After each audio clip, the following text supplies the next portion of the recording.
apa yang Allah sampaikan dalam ajaran Islam. Secara spiritual, penindasan dan penghinaan dari kaum kafir Quraisy ketika itu akan disebut dengan sanadain, dua tempat bersandarnya Nabi bersamaan di waktu yang sama wafat keduanya, yang bernama Abu Talib dan yang kedua Siti Khadijah.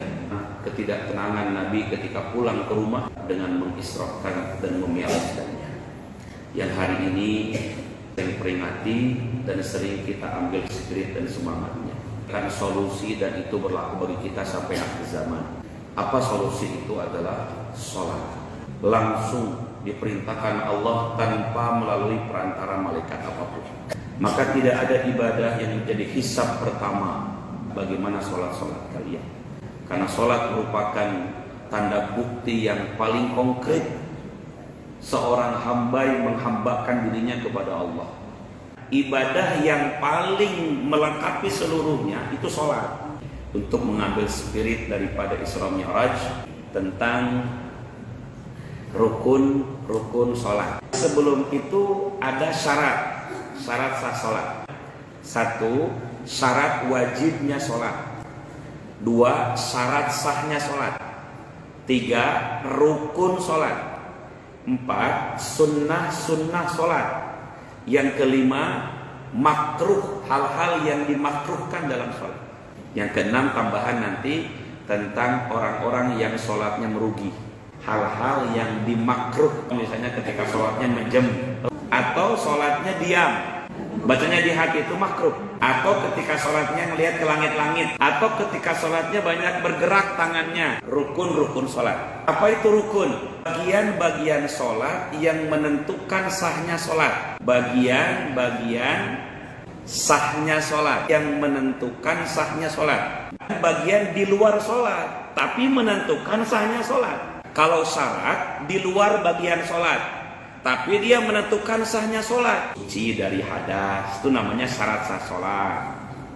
Kedua, menutup aurat, itu syarat sahnya sholat. Hadap kiblat. Rukun itu adalah bagian dari sholatnya dan menentukan sahnya sholat. Syarat dan rukun itu kedua-duanya menentukan sah sholat. Urutan-urutannya. Jadi rukun itu berurutan. Ini terutama dalam hal sholat fardu, ya. Syarat-syarat Rasulullah yang berbeda. Kayak sholat sunnah jenazah kan nggak ada rukunya. Misalnya sholat khauf ada rukunya, tapi kan dia langsung berdiri lagi. Sholat Idul Adha, Idul Fitri dengan membaca 7 kali takbir di rakaat pertama dan membaca 5 kali takbir di rakaat kedua. Yang dimaksud oleh Ustadz ini rukun dalam bentuk sholat wajib. Yang pertama adalah qaiman, berdiri ketika sholat bagi yang mampu. Pertama sholat itu harus berdiri, walaupun ibu tengah-tengah mau duduk. Berdiri dulu sholatnya, jangan langsung duduk. Takbir, baru kita duduk.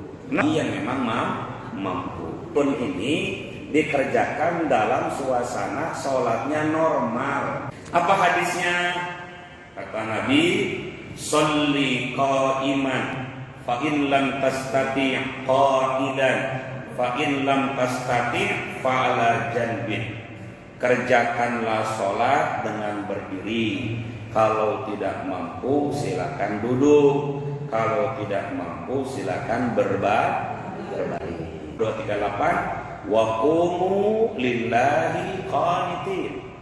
Dan berdirilah kalian untuk Allah dalam sholat dengan khusyuk.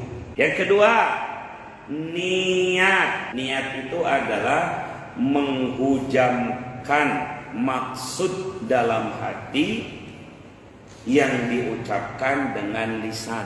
Itu cuma di hati doang, nggak diucapkan. Ya boleh-boleh aja. Yang penting hatinya benar-benar berniat. Harus dua-duanya dipadukan. Saya niat sholat wajib zuhur 4 rakaat menghadap kiblat karena Engkau Ta'ala.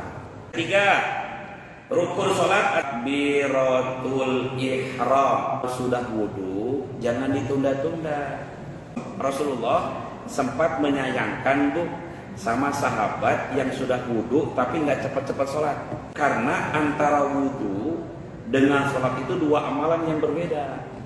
Jadi kalau ada orang wudhu, Bu, belum tentu dapat pahala sholat. Tapi kalau orang sudah sholat, udah pasti dapat pahala wudhu. Kunci sholat adalah wudhu. Kalau sudah itu pembukanya takbir, penutupnya salam. Mengangkat kedua tangannya lurus dengan telinganya di atas bahunya. Itu mazhab Imam Syafi'i. Allah. Nah ini, lurus dengan telinga di atas bahu. Kalau ibu-ibu, rafa'a yadayhi ala sadrihi, mengangkat kedua tangannya depan dadanya. Itu Allah. Kalau laki begini, kalau ibu begini. Disinilah bedanya antara sholat laki-laki dan perempuan. Sholat bunda kenceng takbirnya, lagi sholat Allahu Akbar, nggak boleh. Apalagi ada laki-laki di sana. Kalau ada imam yang salah, kan perempuan nggak boleh benerin bacaannya. Diem aja udah.